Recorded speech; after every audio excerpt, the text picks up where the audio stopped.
Right, so we're doing something a little bit different today, as you can clearly see.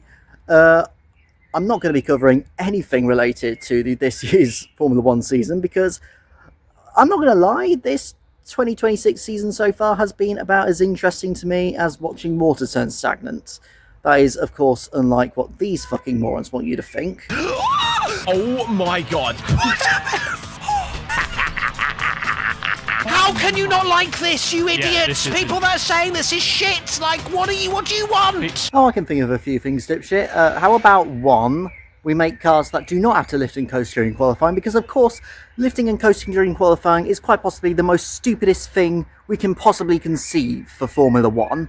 And secondly, we make racing that isn't so artificial that they make the colouring of M&Ms look organic. What is he doing? You okay there, mate? I want to shove a fucking baguette on my ass! So instead, I'm going to be going through every single British Formula 1 commentator and rank them based on how good or shit they are.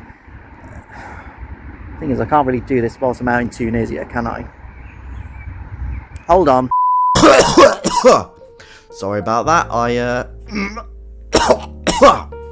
I brought a virus all the way from Tunisia. But enough of that.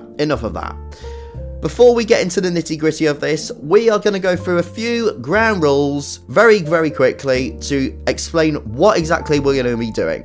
So, we are going to be ranking the Formula 1 full-time lead commentators from the 21st century, UK broadcasters only. What does this mean? So, lead commentators doesn't mean co-commentators, analysis, pit lane reporters, or any of that jazz. We are just doing lead commentators. Good.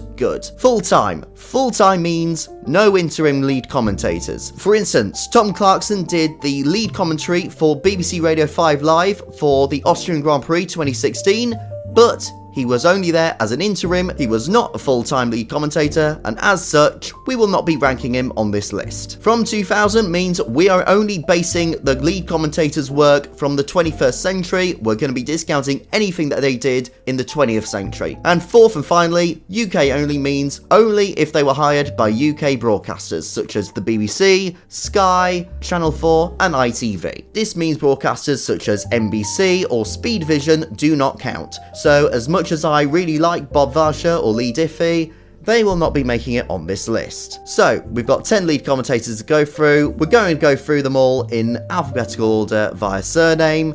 I've got a virus. This is going to be a shit show, so let's get this over with. First and foremost, let's have the lowdown on James Allen. He did the lead commentary for ITV from 2002 to replace the retired Murray Walker.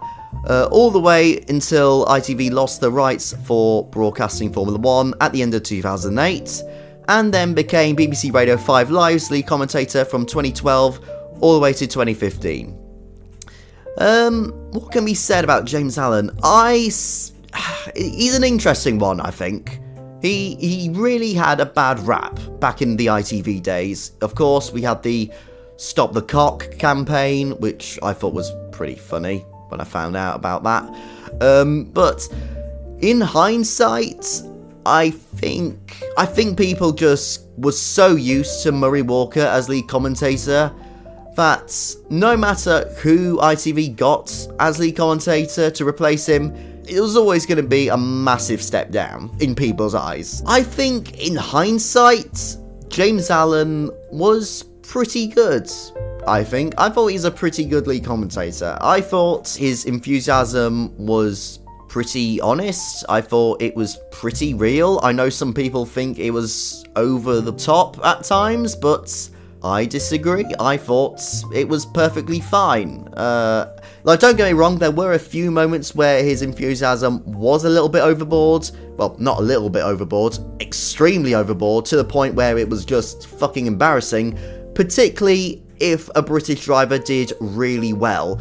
For instance, Hungary 2006, where Jenson Button won his first Grand Prix, James Allen completely fucked up his celebratory moment live during the live broadcast, that he had to re-record it for the highlights broadcast. He's done it! Jenson Button wins the Hungarian! Yeah, that was pretty embarrassing, I'm not gonna lie. Another big complaint about James Allen was that his repertoire with Martin Brundle was pretty lackluster. It was non-existent almost.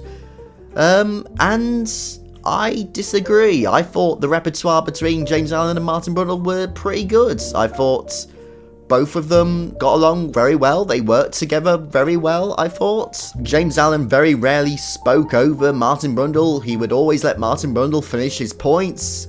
He would always have a good discussion with Martin Brundle about, certain moments during a Grand Prix. I thought it was perfectly fine. Now, I do have to get the giant elephant in the room about a certain gripe that people did have with James Allen, and one that I do actually agree with. His bias towards the British drivers, particularly Jenson Button during the BAR Honda days, and Lewis Hamilton during his first 2 years with McLaren. Now, yeah, I completely get why people get pissed off with this, and to be honest, it pisses me off as well. It does make a couple of moments a little bit annoying, such as his get out and push Jenson, get out and push moment in Australia 2006. Oh no! I don't believe it! Make it. He's not going to make it! Get out and push, Jenson! Get out and push! All the moments when Hamilton took pole position at the British Grand Prix 2007. On board now with the British #1, trying to become the first Brit on pole for 11 years. Slightly awkward there through the fiddly corner as that car lost him some time. The pedal is flat to the floor. Hamilton goes for glory. Is it pole? Yes! Yes! He's done it! Lewis Hamilton sticks it on pole. Yeah, that is something I really cannot defend at all from James Allen. If there's one thing I really cannot stand, it's commentators being blatantly biased. However, there's also something that makes me wonder, should I give him the benefit of the doubt? Because when he did lead commentary for BBC Radio 5 Live a few years after he finished his gig at ITV, not only did he tone down the biasness, but he also toned down the enthusiasm as well. And it really did sound like he found his voice as a commentator on the radio. He wasn't trying to emulate Murray Walker or anything. He wasn't being biased towards Button or Hamilton or any driver in particular. I thought he was pitch perfect. I'm just going to get it out of the way now. I think he's the best commentator for Radio 5 Live. And that makes me wonder, was he told to be biased towards the British drivers by ITV? Because people often forget, it wasn't just James Allen who was biased towards Hamilton and Button during the ITV days. It was pretty much everyone on the ITV crowd, It was Mark Blundell, Martin Brundle, Louise Goodman. It was pretty much everyone. You know what I mean? And it's also very easy to forget that James Allen also had some legendary commentary moments in his own right, such as the final lap of Japan 2005. Can Raikkonen sweep in? Yes, Yes! he can. Brilliant. What a brilliant move! Side by side down the straight. Grand Prix racing at its absolute finest. Kimi Raikkonen sweeps through to take the lead of the Japanese Grand Prix. The checkered flag at Italy 2008. Sebastian Vettel is a Grand Prix winner for the first time. He's the youngest ever, and that's one of the greatest things I've ever seen in Grand Prix racing. Silverstone 2003. Oh my goodness me, just like Hockenheim a couple of years ago, we've got a lunatic on the track. And of course, Indianapolis 2005. Pinch me. Did I really see this? So, with all that said, I'm actually leaning towards oh my words. I genuinely do think James Allen is a great commentator, and I stand by that. I think he's unheralded. I think he had a bad rap as Murray Walker's replacement, and glossing over a few biased moments, which are admittedly very cringy and embarrassing, but I think his time as BBC Radio 5 Live commentator makes up for that. I truly do. Yeah. That's my decision, and that's not going to change, I don't think. Next up is Harry Benjamin. So, what can be said about Harry Benjamin? Lead commentator for BBC Radio 5 Live from 2023, and is still the lead commentator for BBC Radio 5 Live, and is also the interim lead commentator for Sky F1 every time David Croft is having a back-sacking crack. What can be said about Harry Benjamin? he's fine. He's okay, I guess. He's nothing special. Like, obviously, I'm not going to be too harsh on him because he's still relatively young in his Formula 1 commentating career, and I'm not going to put down a young pup, unlike a couple of old Rottweilers we care to mention on this list. He does a good job for radio, at least. You know, he reads out the lap counter and positions in on a regular basis because obviously radio is very different to TV. He does a good enough job to keep things exciting, I suppose. But yeah, there's nothing memorable about him, really, about Harry Benjamin. Maybe he will have legendary moments like, you know, James Allen and Murray Walker, but at the moment, he's just there, you know, he's just there as the go-to guy every time you're away from your TV, but you still don't want to miss the race, so you tune into the radio, and he's there to guide you along, I suppose. There's one thing, though, that kind of bugs me about Harry Benjamin, is the way that he enunciates things, like this. Oh yeah, it's ice light and foot to the floor as we go racing in Imola. And it's just like, I would not be surprised if he's a closet homosexual, basically. Not that there's anything wrong with being a homosexual, but I don't know where this is going. Yeah, that just kind of gripes me. It's just the way that he enunciates things. You know, I don't think he's putting on a voice. I think that's just the way he speaks. It's probably because I'm just so used to lead commentators not being millennials, if that makes any sense. Yeah, where can we put him? I'm thinking it's a fairly short debate, Murray, because it is a fairly short debate at the end of the day. He's perfectly serviceable, but he hasn't had really any standout moments, either on TV or radio. He's perfectly fine. He's definitely up and coming, I think. He does have potential to be a great lead commentator, but he's definitely not there yet. He's still got some way to go, I think. And yeah, I think we should move on to this unflattering picture of Martin Brundle, because people often forget Martin Brundle was the lead commentator for just 1 year for the BBC in 2011. I'm going to do this straight away, and this is probably going to shock some people. I'm going to put him in A+. I've got a lump in my throat, quite literally, because I'm getting iller by the second. But yeah, I think Martin Brundle, for his 1 year as lead commentator, was fantastic. He was absolutely fantastic. Now, granted, it does help that he was only lead commentator for 1 year, so for all we know, in a universe where he stayed on as lead commentator, maybe he would have gotten progressively worse after 2011. We don't know, because we don't live in that universe. But I thought he was amazing. Not only because he was a great lead commentator on its own, but he still had that analysis brain in him. And this was around the time where Martin Brundle was still at the peak of his analysis powers. You know what I mean? I think not only was Martin Brundle great as a lead commentator, like in terms of, you know, being enthusiastic but not overly enthusiastic, you know, he very rarely shouted at the top of his lungs, unlike some commentators we care to mention, David Croft. He wasn't, you know, faking anything. He wasn't trying to emulate, you know, his predecessors. He was just doing his own thing, and I think he did it really well. Yeah, I think for that particular year especially, Brundle was perfect, because let's not beat around the bush, the 2011 season in Formula 1 was pretty poor. Let's be honest, it was just one driver dominating half the time.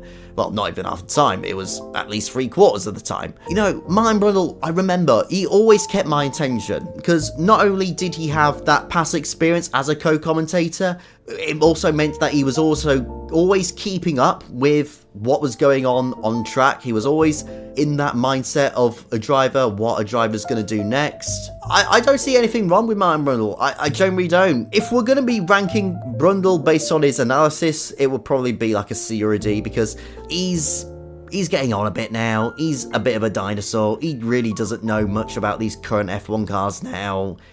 His time in Sky F1 has been pretty lackluster and been very annoying and biased as fuck. But we're not ranking him based on his analysis, we're ranking him based on his lead commentary, and he only did 1 year as lead commentator, and I think he was perfect for that year. I think he was perfect. And yeah, I've got a lump in my throat just thinking about him. That really sounded wrong. I've got a lump in my throat thinking about his commentary, not about him as a person. That just sounds weird. Yeah. I'm thinking. No, I'm keeping him there. I'm satisfied with that. I think not only did he have legendary commentary moments in his own right. I think Patel's got Wade. Yeah, he's got Wade. He turned in too late. He got the tyres. Button leads the Grand Prix. Sebastian Vettel turned in with his tyres just touching the waters. The final lap of the Grand Prix. And Jenson Button, after an awful afternoon with so many things going wrong for him, leads this amazing Canadian Grand Prix. Alonso's up the inside. He takes the lead for Ferrari. Will Vettel try to go around the outside?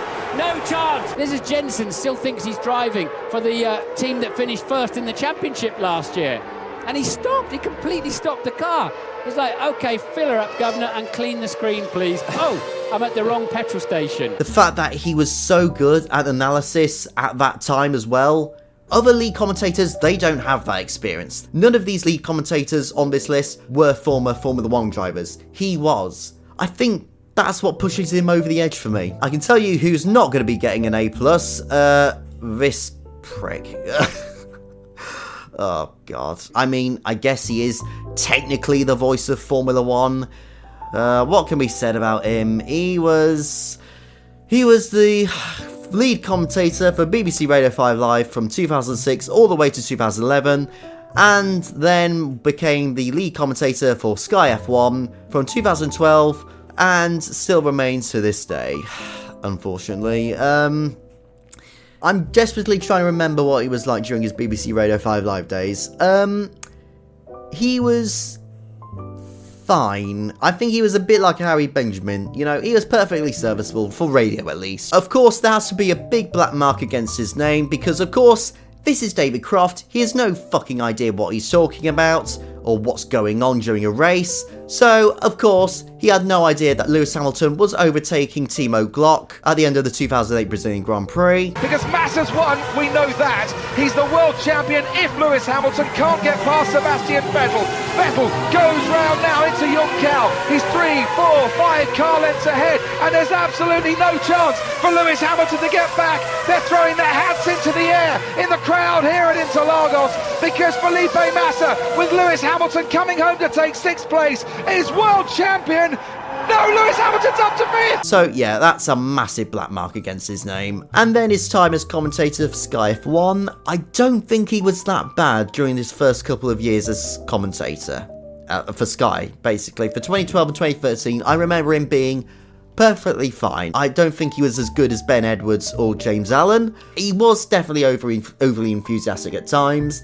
You know, he was needlessly shouting at times, which did get on my tits. But, you know, comparing his time as commentator from 2014 onwards, it's like comparing Jesus with Judas, basically. Oh my fucking God.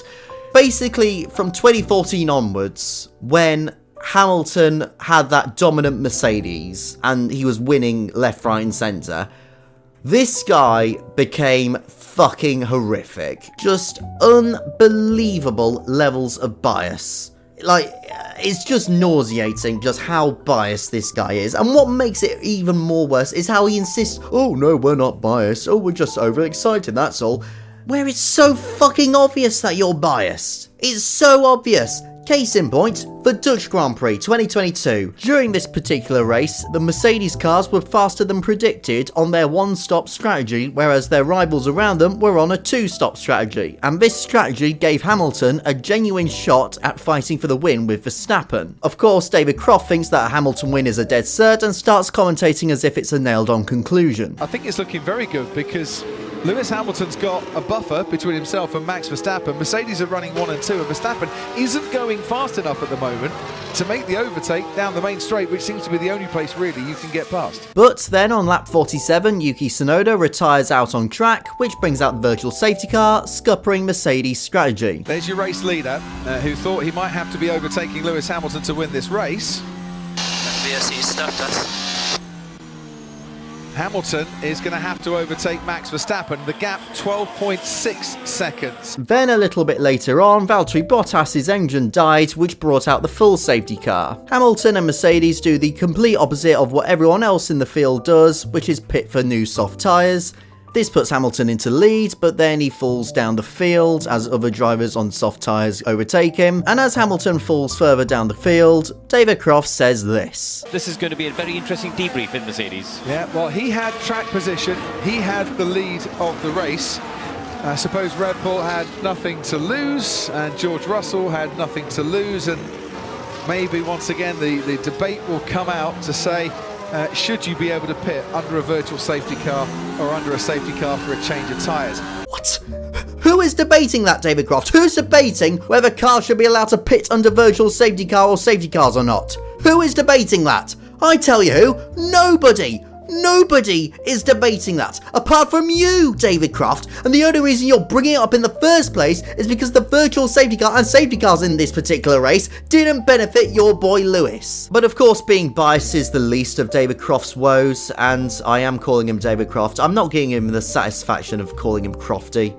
Another big issue I have with him is his constant need to spout out puns and dad jokes, especially when puns and dad jokes are completely inappropriate. Just look at the difference between Alex Jakes and David Croft at the end of the Monaco Grand Prix 2024 when Charles Leclerc won his first ever Grand Prix at home. In 2017, Charles Leclerc lost his father, and in his final days, he told his father a white lie, that he'd made it to Formula One, that he'd signed the contract. It wasn't true then, but his driving has made it true now, and look what he's done with the opportunity. The grandstands he saw built as a kid growing up now rise for him, and for the first time in 93 years, this fabled race is won by one of their own. And he's got just a few more corners to go as they rise in the grandstands, as they have been doing all weekend, but this time they rise to acclaim Charles Leclerc as a winner here in Monaco for the first time.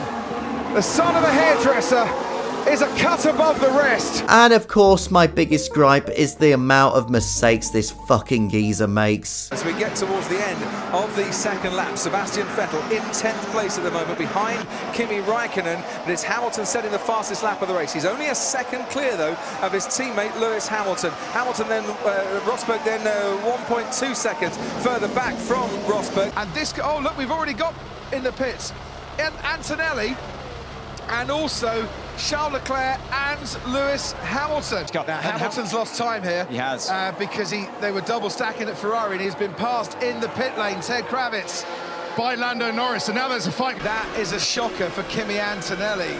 He has severely lost out in that pit stop procedure and has come out now, well, in the 7th place, because others have stayed out, and he's got a 10-second penalty to come. Looks like rear lip puncture.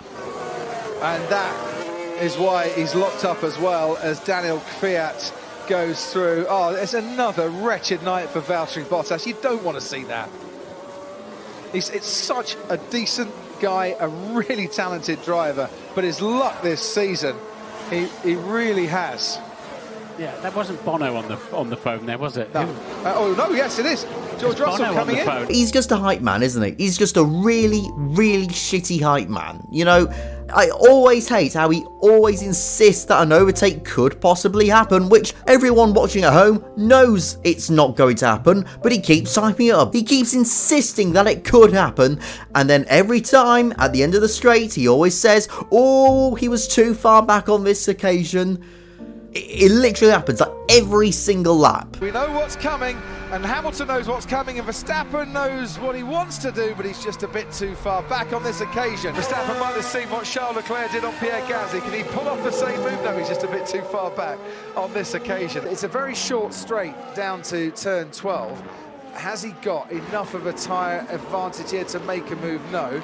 thinks against it on this particular occasion. This is the closest Hamilton's been to Charles Leclerc to have a go into the first chicane. He's already tried once to get past the Ferrari. It didn't end well for the Mercedes. Is he going to have a go down into the first chicane? No, he's not. And now, with a bit of DRS as well, might just get that opportunity as down the back straight they go, past the RVs and the concert stage and the fans on the right-hand side. And can he go down the inside? Kimi Raikkonen, no. In fact, the issue between being biased towards certain drivers and making countless mistake after mistake after mistake during race weekends has become so bad that I'm actually struggling to differentiate between them. Case in point, Max Verstappen's accident at the 2026 Australian Grand Prix qualifying. Powering his way down the straight, super clipping should now kick in.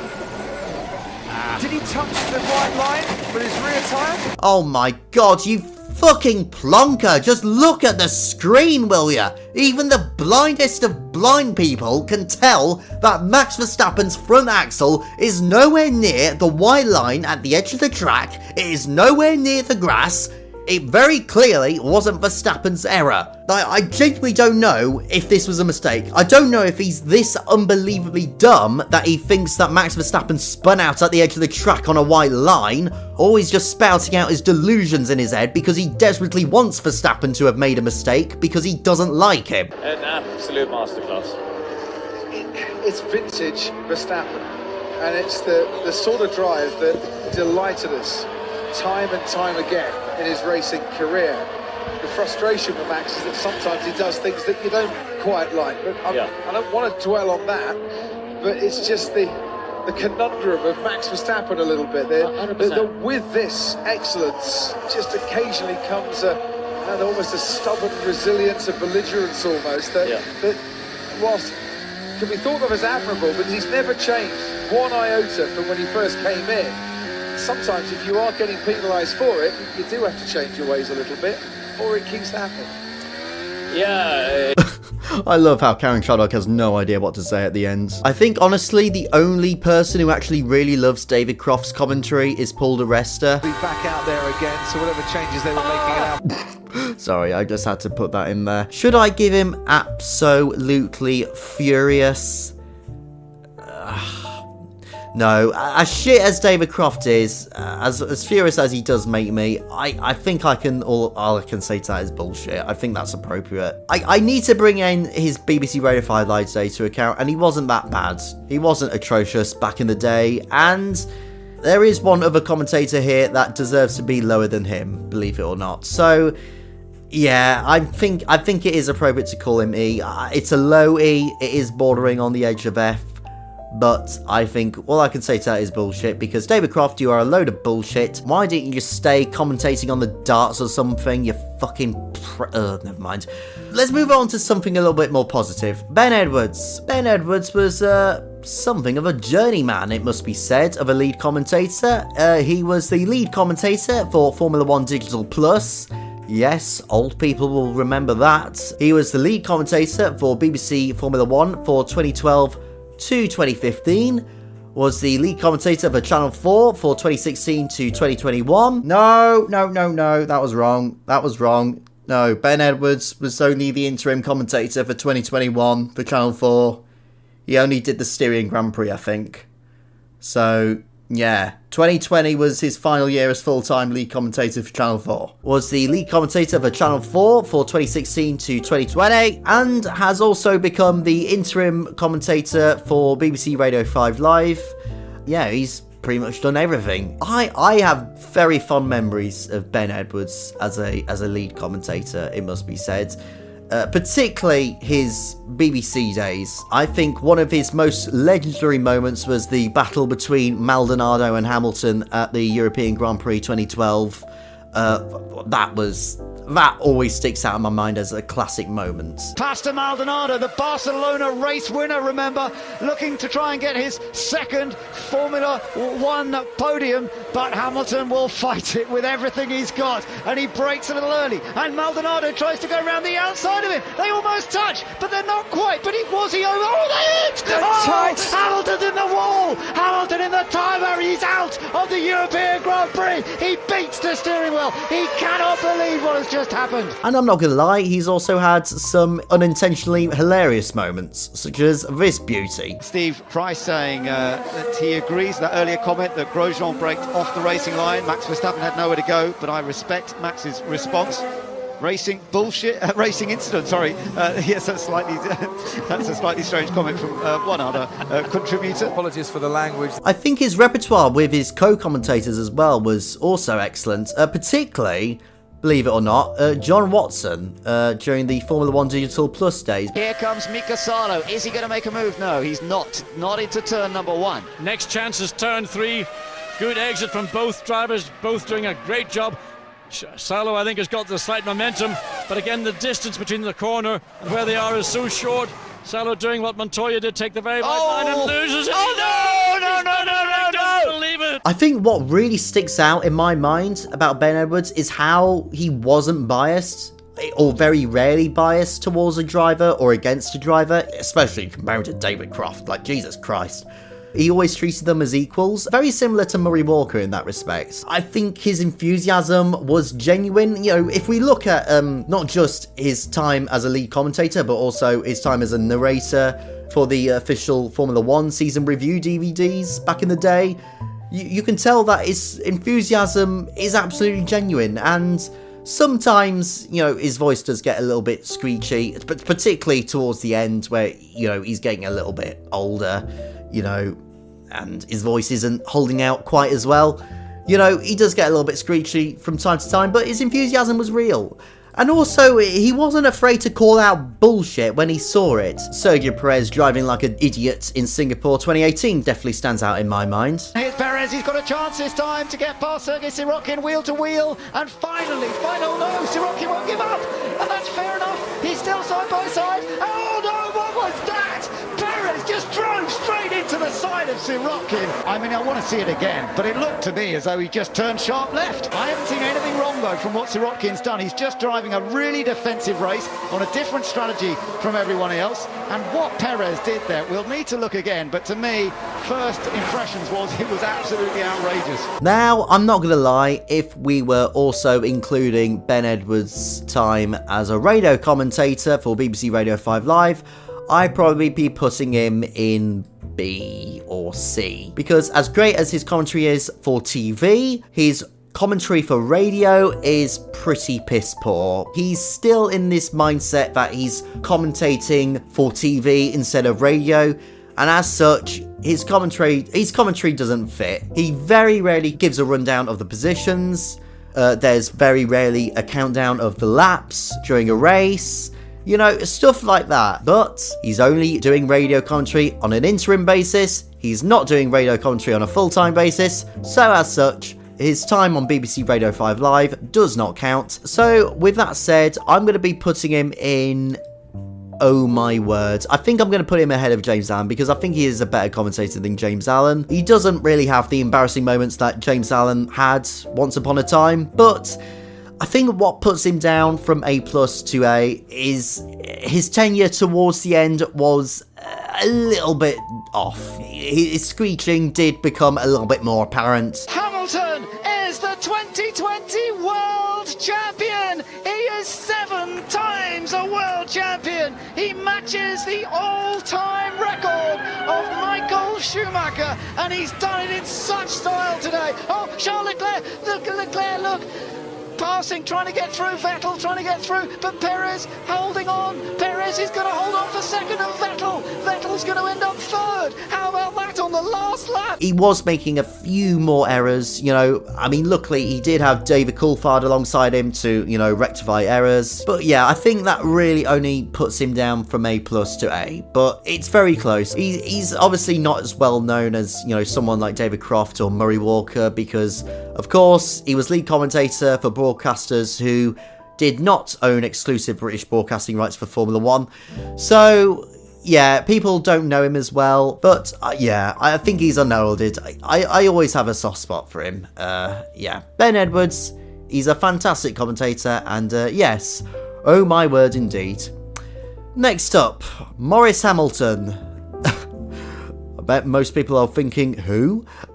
Yes, Maurice Hamilton. He was the lead commentator for BBC Radio 5 Live for the 2005 Formula 1 season only. He was also the co-commentator / analysis for BBC Radio 5 Live for during most of the 21st century, pretty much. I think it was only until 2012 when BBC had a complete overhaul of their broadcasting team, where Maurice Hamilton pretty much just dropped off the face of the earth, and I think he's still a writer, an on-off writer for The Guardian and ESPN and Talk Sport, but we don't talk about that right-wing rag. But yeah, apart from that, Maurice Hamilton's pretty much just dropped off the face of the earth now, and yeah, what can be said about him? Honestly, not a lot. My biggest problem with Maurice Hamilton, right, was just how boring his voice is. I really can't say much about him, to be honest. I think there was a reason why he was just lead commentator for 1 year.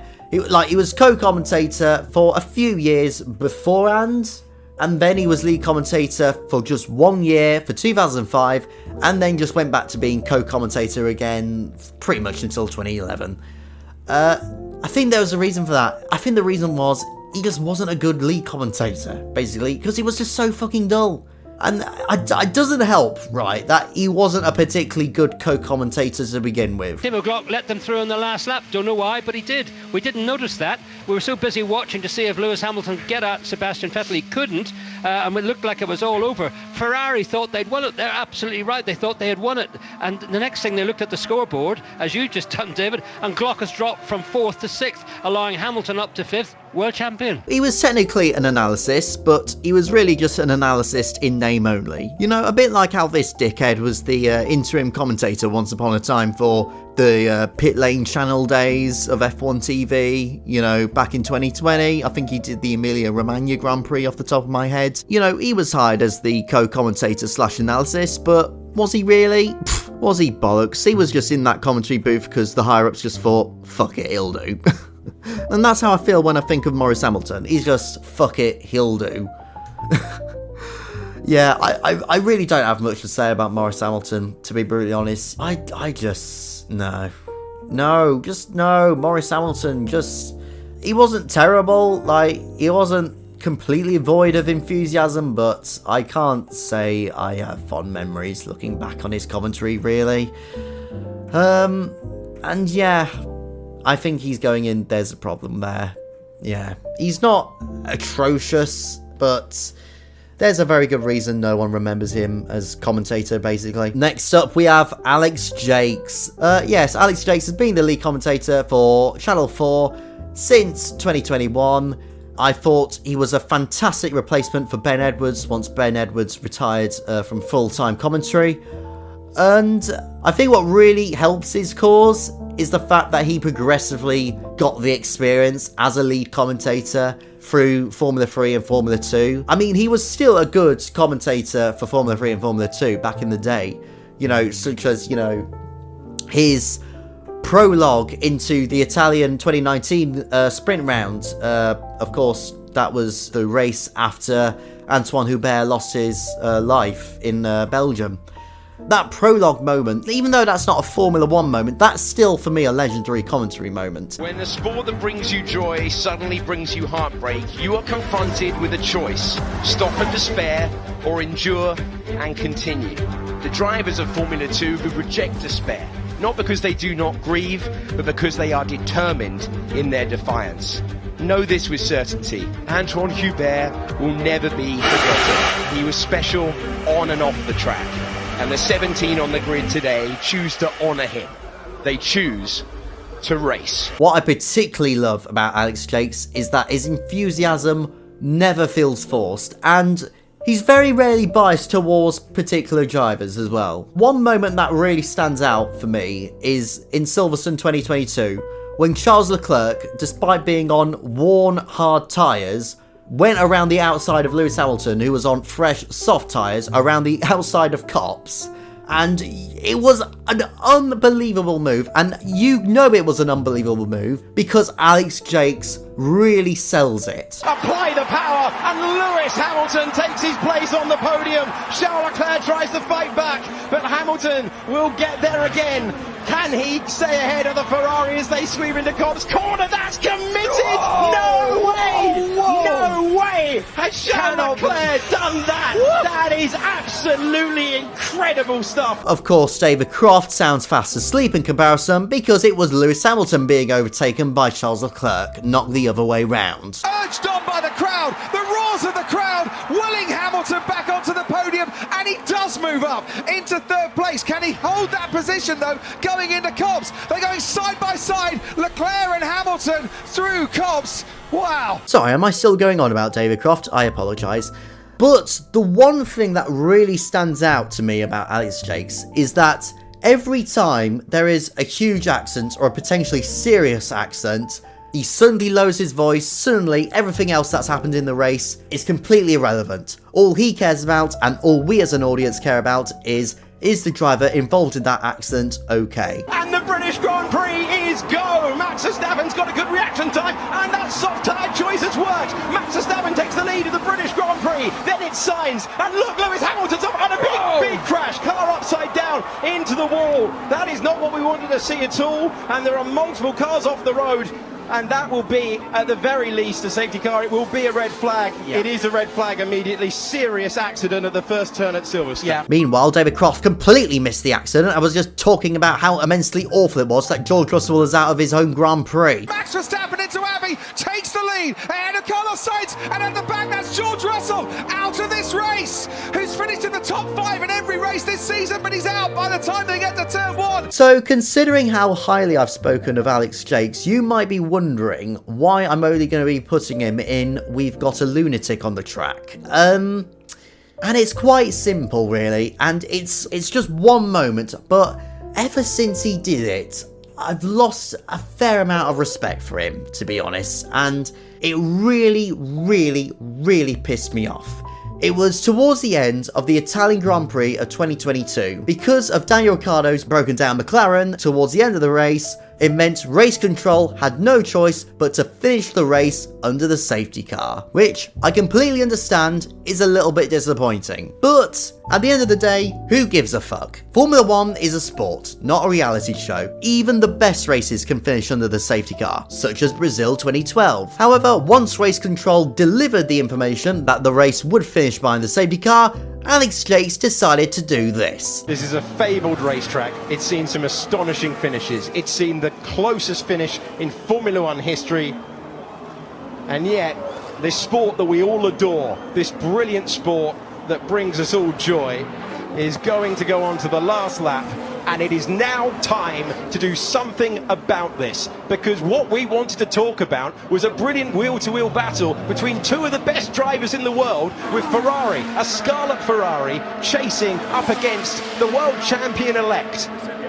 No one watches Formula 1 for the rule book, we all watch it for wheel-to-wheel action. And it's now time to get in a room and get a modern rule book, a modern procedure, race directors that know it, and someone that can run a Grand Prix, so that what we're talking about is the exquisite talent of these drivers. Look at this.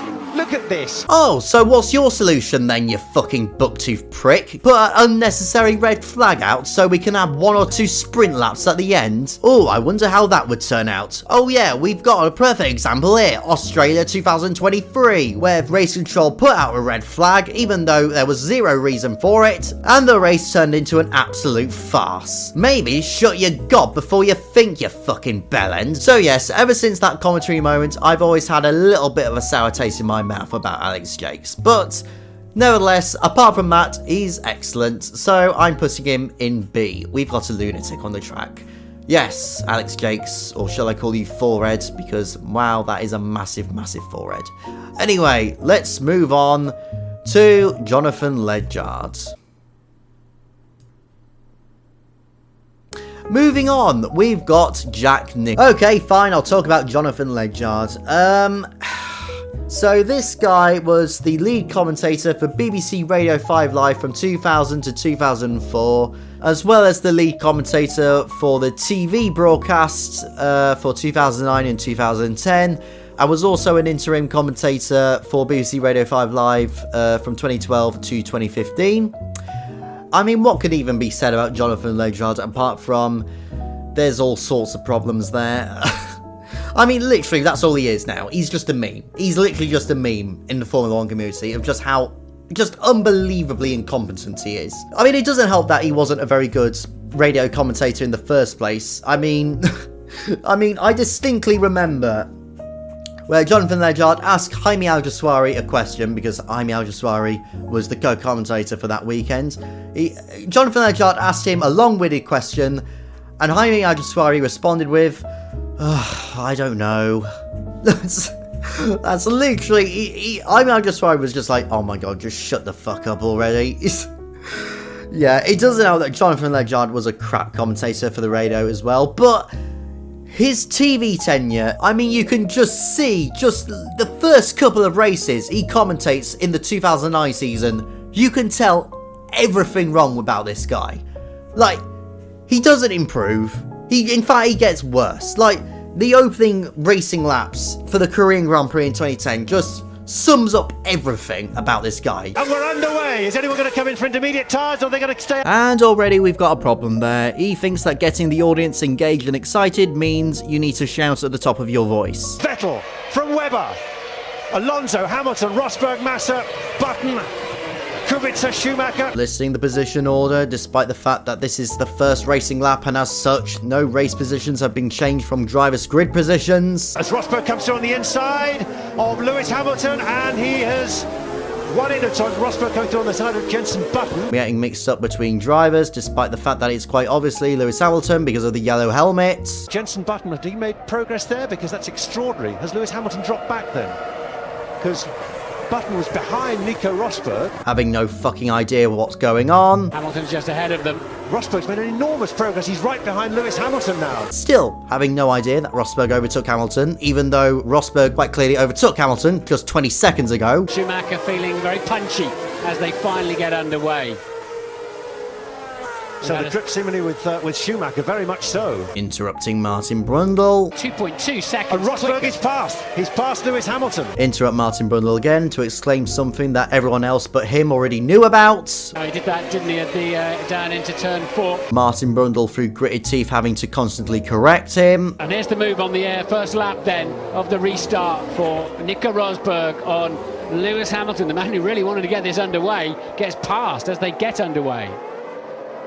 Didn't seem at all like Lewis Hamilton's helmet, I have to say. Maybe it's just the light there. Well then, Jonathan Legard, let me give you a helping hand to see which helmet is which. Let's have a look at the two McLaren drivers of 2010 and see which helmet is lighter and darker. As you can clearly see, Jenson Button, or as you like to call him, Jenson Button, his helmet is of a much darker colour than Lewis Hamilton's. How fucking stupid do you have to be? Oh, Webber's spinning round. Webber could have a crash, and Webber has gone crashing into the wall, and Webber could collect someone else. He has done. The championship leader is... Literally every single lap of every single race he covers, he is like this. The problems just never ever stop. Problem there.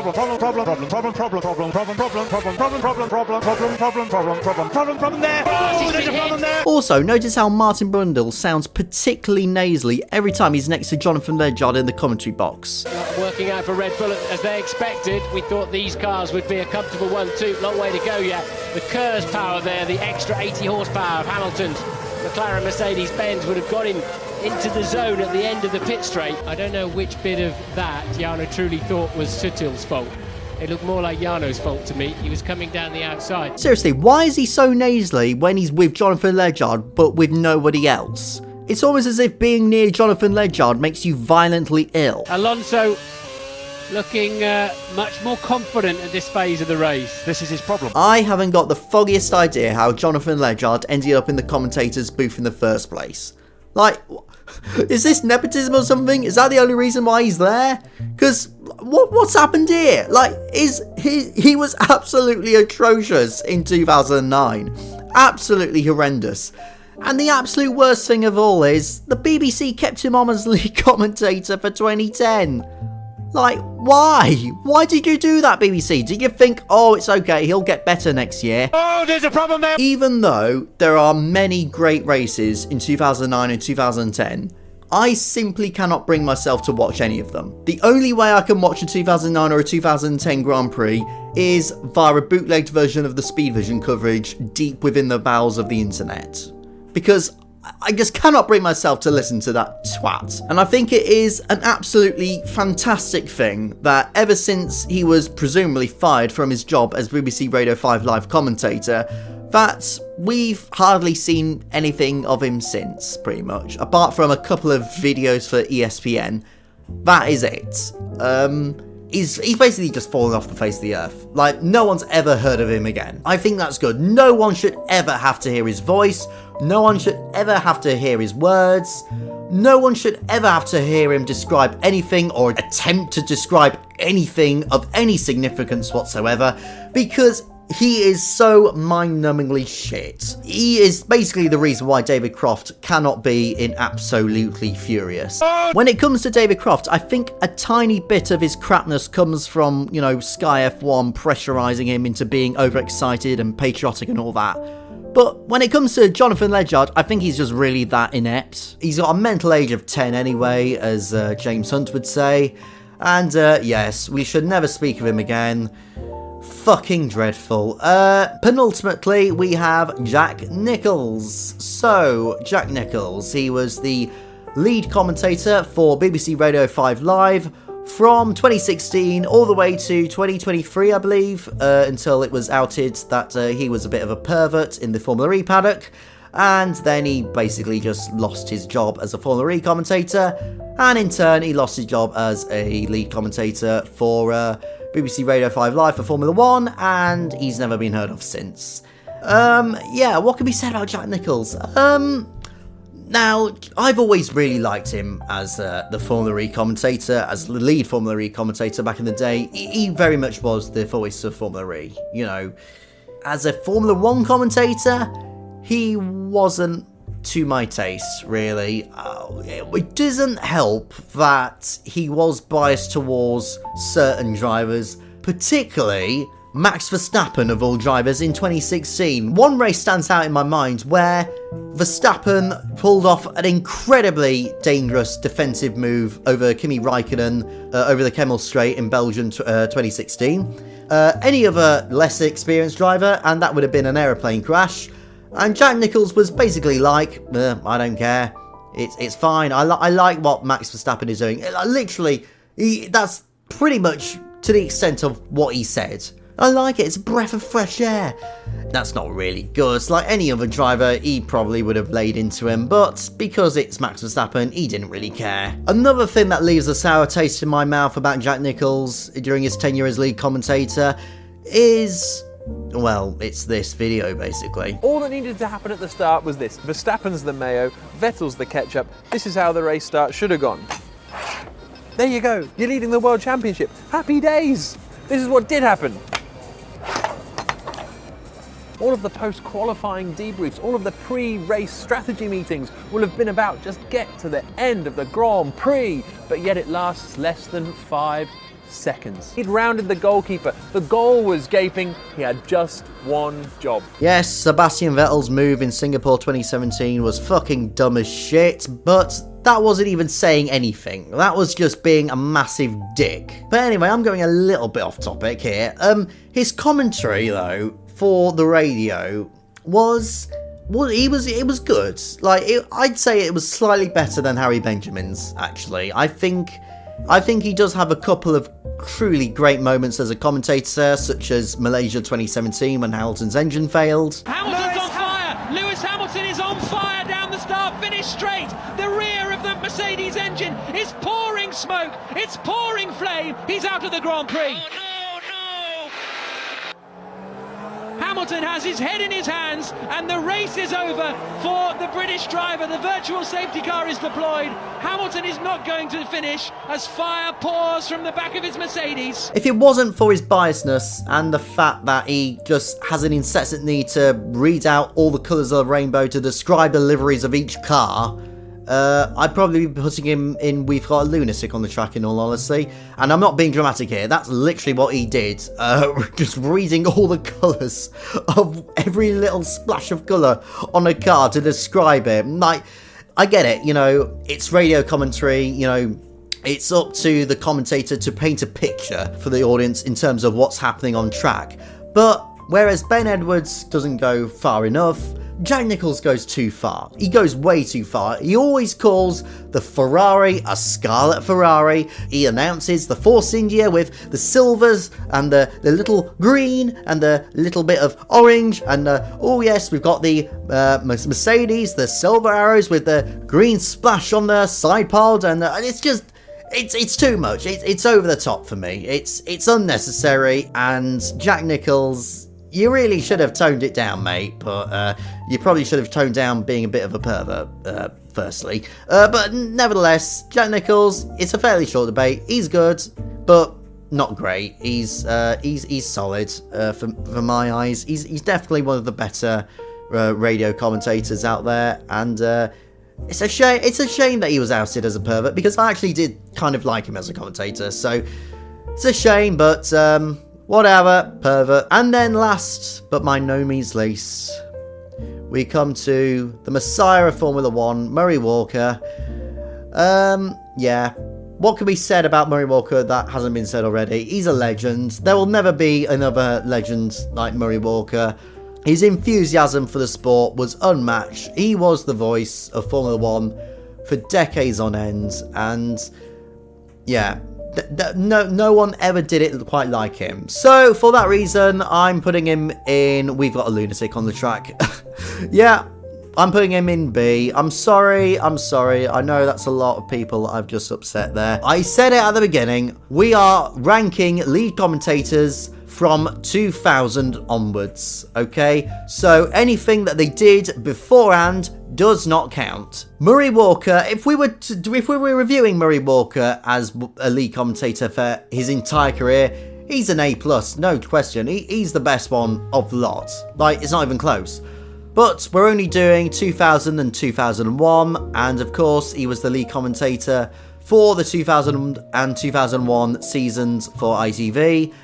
And I'm not gonna lie, I don't want to sound mean-spirited, because obviously he was getting on at this point. He was, you know, in his early 80s, pretty much. Like, obviously his enthusiasm for Formula 1 is still unmatched, and he is never biased towards or against drivers. But the mistakes, man, come on, the mistakes that he was making at this point. 3 lights, 4 lights, 5 laps. Mika Hakkinen waving his arm. Maybe Mika doesn't realise, I mean, it's the first time ever he's racing that Minardi for position. Yeah, it's the 7th retirement for Trulli this year, and Mazzacane is in 3rd place, he's in a podium position. He's not going to give up, he should do, of course. Now, where are the blue flags, and why doesn't he watch them? No, there are no blue flags, Murray. He's in 3rd, he should not have a blue flag. As I said, Mazzacane's not used to having a McLaren behind him without seeing a sea of blue flags. He is racing for position. He is totally entitled to hold Hakkinen up as long as he can. His opening lap of the Italian Grand Prix in 2000, like, he just couldn't keep up with the action that was happening on screen anymore. He just couldn't. It's Eddie Irvine in the Jaguar who is the first retirement, and wow, that's the 2 Jordans and a mega, that's Trulli and and there's many cars piling in at the back. It is difficult to watch. I do have trouble watching it, not because it's, you know, atrocious, like, you know, something like Jonathan Legard or, you know, David Croft, but because it's, you know, clearly at this point in 2000 and 2001, he's a shadow of his former self. It was just obvious, you know, at this point it was just getting obvious that his time as a lead commentator was over, and it was just difficult to watch. Go! Schumacher. And Coulthard gets away, Schumacher tucked up behind him, and Hakkinen goes round, and straight into the barrier goes the Benetton, and there's a Ferrari down there as well. That must be Rubens Barrichello. That must must be Rubens Barrichello, or it's Schumacher. It's Schumacher. The mistakes he was making, and again, I don't want to come across as mean-spirited because clearly at this point he was an elderly gentleman. It isn't, his fault that he can't keep up with a fast-paced sport like Formula 1, but I've got to be cruel to be kind in a way, The ground rules say I can't put him in A+, I have to put him in B. We've got a lunatic on the track. He did sound a bit like a lunatic every once in a while, he was that excitable, but that's what we loved about Murray Walker. But at this point, from the 21st century, he had it basically. I mean, he did a one-off appearance for BBC Radio 5 Live for the European Grand Prix in 2007, where he was the lead commentator then, and it's just sad. It's just terrible. He really did not have a clue what was going on half the time, and it's a shame. It's a shame to say that. It's true, and of course the fact that he was co-commentating with Maurice Hamilton, i.e. the least charismatic commentator in the world, did not help. Raikkonen runs wide at the chicane and comes into the pits. Raikkonen and Massa Is he tiptoeing round? I haven't seen him, I don't know where he is, but it must be so difficult. He's shown as the leader at the moment. And Winkelhock goes through in the orange Spiker, well down the field. But when he's not well down the field, he's actually in 10th position because he's yet to come in, as I look now, at the leader. Yeah, indeed, it's Kimi Raikkonen finally made it to the pits. He's done it. Yeah, that particular worst part seems to be that first corner, Murray, because as we were saying earlier, the approach is downhill, so it's difficult enough to stop the car at the best of times. And when the track is wet and greasy like this, and also the camber there is very, very difficult. It's kind of there's a crown to the track. It's very rare you get that in a racetrack. There's a crown to the track as you go down there with the camber dropping left and right. And if the car slightly gets off the edge of that in these conditions, well, you saw what happened. Cars are just spinning like tops all over the place. Well, we're on. It's sad that I have to put him in B, but yeah, I think that's fair. I think that's fair. So oh my God, I think that's it. We've done it. We've ranked all of the full-time lead commentators for Formula 1 for UK broadcasting from 2000 onwards. Obviously, some of you might be very upset that James Allen is too high, or Murray Walker is too low, or that Jonathan Legard is too low on this list. Like, let's be honest, I was probably a bit too lenient to him. But yes, let me know how you would rank these 10 lead commentators down in the comments below. Please know that this is my objective opinion, apart from David Croft and Jonathan Legard being right down there, because that's where they deserve to be.